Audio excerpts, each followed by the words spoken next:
दोस्तों इजराइल की एक स्टार्टअप कंपनी जिसका नाम कैमरोटेक है, उन्होंने एक खास तरीके का मिलिट्री बेस्ड एक डिवाइस तैयार किया है जो कि रडार के सपोर्ट से दीवार के पीछे देख सकता है कि दीवार के पीछे क्या है, लेकिन इसको दीवार के काफ़ी ज़्यादा क्लोज लेके जाना पड़ता है। इसके अंदर 10 इंच की स्क्रीन है और इस पूरे के पूरे गैजेट का वजन है 16 किलो। और इसी के ऊपर सारी बातचीत चल रही है कि वॉर की सिचुएशन में कौन इसको यूज़ करने वाला है। वॉर की सिचुएशन में अगर पता है उस दीवार के पीछे एनिमी है तो सीधा बम मार के ख़त्म करेंगे। वॉर की सिचुएशन में तो इसका यूज़ हो ही नहीं सकता, जो कि कंपनी क्लेम करती है कि वॉर की सिचुएशन के लिए बनाया गया है। लेकिन दूसरों का मानना है कि इसका यूज़ उस वक्त में नहीं किया जा सकता, तो तब किया जा सकता है जब सर्च एंड रेस्क्यू मिशन चल रहे होते हैं, तब तो किया ही जा सकता है इसका यूज़। और ख़ास तौर पर शायद उन सिचुएशन में भी किया जा सके जब टेररिस्ट वगैरह किडनैपिंग कर लेते हैं कई सारे लोगों को, मतलब जैसे ताज होटल के अंदर हुआ था मुंबई के अंदर, तो उस तरीके की सिचुएशन में भी शायद इस तरीके के गैजेट का यूज़ किया जा सकता था। हालांकि तब शायद था नहीं,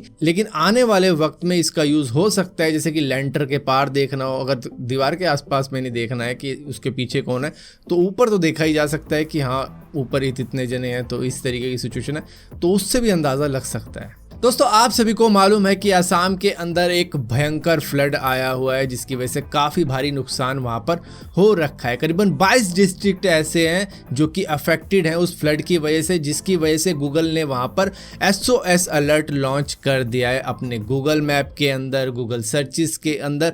उन फ्लड अफेक्टेड एरिया के जो लोग होंगे या फिर जो लोग उसके आसपास में रह रहे हैं उनको रेलिवेंट इंफॉर्मेशन मिल जाएगी उससे, और इमरजेंसी फ़ोन नंबर भी उससे मिल सकते हैं। और अगर कोई भी बंदा अगर उस फ्लड एरिया के पास में जाता है, मान लो उसको ना पता हो और वो पास में जाने की कोशिश करता है, तो उसके पास में भी कुछ अलर्ट आ जाएंगे जब वो गूगल सर्च करेगा। तो यहाँ पर इमरजेंसी नंबर आ सकते हैं उसके पास में, मैप के अंदर दिखाया जा सकता है कि कौन कौन से एरिया अफेक्टेड हैं, और इससे रेस्क्यू टीम को भी मदद मिल सकती है कि इन एरिया के अंदर काफ़ी ज़्यादा इफेक्ट पहुँचा हुआ है, तो यहाँ पर हेल्प करनी चाहिए लोगों की, क्योंकि ये रियल टाइम इंफॉर्मेशन देगा। दोस्तों नासा का कहना है कि वो मार्स के ऊपर सिर्फ एक स्टेप क्लोजर है माइक्रोबल लाइफ को ढूंढने के, कि मतलब पहले भी वहाँ पर लाइफ हुआ करती थी मार्स के ऊपर, क्योंकि वहाँ के जो सैंपल हैं, वहाँ की जो मतलब एनवायरनमेंट है, उनको साउथ अमेरिका के डेजर्ट वाली फीलिंग दे रहे हैं। और इसी के साथ साथ शायद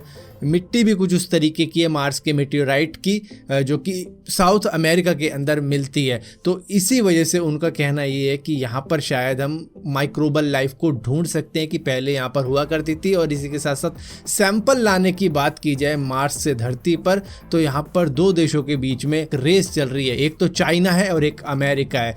चाइना का कहना है कि हमारा जो ज़ुरोंग रोवर है वहाँ पर टहल रहा है वो ऐसा ही नहीं है, वो नासा से पहले सैंपल लेके आएगा धरती के ऊपर।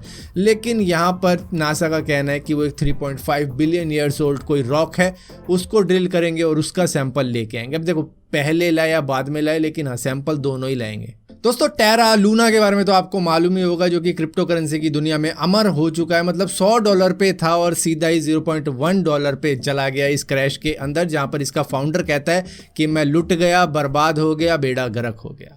मतलब इसकी सारी वेल्थ चली गई। और इसी की वजह से, क्योंकि क्रिप्टो करेंसी काफ़ी ज़्यादा डाउन हो रखी है, तो आप देख रहे होंगे कि कोई भी रैंसमवेयर अटैक की खबर नहीं आ रही होगी कि किसी ने किसी पर रैंसमवेयर अटैक कर दिया, उसके बाद में कह रहा हो कि भाई बिटकॉइन दे दे मुझे इतने के, तो मैं डिक्रिप्ट कर देता हूँ ये जो तेरा सिस्टम मैंने हिला रखा है। तो इसी की वजह से नॉर्थ कोरिया के वेपन प्रोग्राम में, जो कि वो अपनी बैलिस्टिक मिसाइल वगैरह टेस्ट करता रहता है, न्यूक्लियर वेपन वगैरह भी टेस्ट करता रहता है, उस पर भी इफेक्ट पड़ रहा है। क्योंकि वो भी तो यही काम करते थे, वो भी रैंसमवेयर अटैक मारने के बाद में पैसा लेते थे बिटकॉइन के अंदर। अब उनकी भी मार्केट काफ़ी ज़्यादा मंदी हो रखी है। दोस्तों दुनिया की largest electric vehicle battery manufacturer company जिसका नाम है कॉन्टेम्परी एम्प्रेक्स टेक्नोलॉजी, जो कि चाइना से बिलोंग करते हैं, उन्होंने एक ऐसी इलेक्ट्रिक व्हीकल बैटरी अनवील कर दी है जो कि एक सिंगल चार्ज के अंदर 1000 किलोमीटर तक चल सकती है। मतलब कि दिल्ली से ऋषिकेश आप 2 बार आना जाना कर सकते हो। और इनका कहना है कि ये टेस्ला से भी 13% ज़्यादा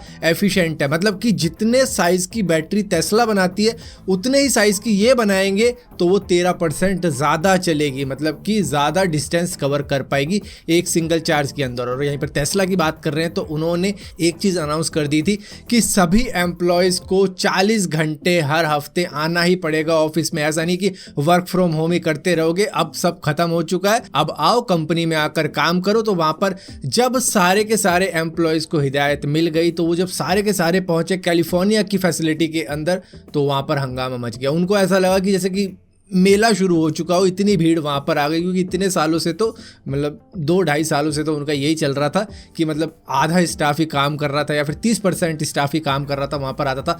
तो अब वहाँ पर पार्किंग की काफ़ी ज़्यादा दिक्कत हो गई और इंटरनेट डिस्ट्रीब्यूशन इतना ज़्यादा बेकार हो गया कि सभी के पल्ले में बहुत स्लो स्पीड आ रही थी और इसी के साथ साथ बैठने वाले डेस्क की भी वहाँ पर शॉर्टेज आ गई थी।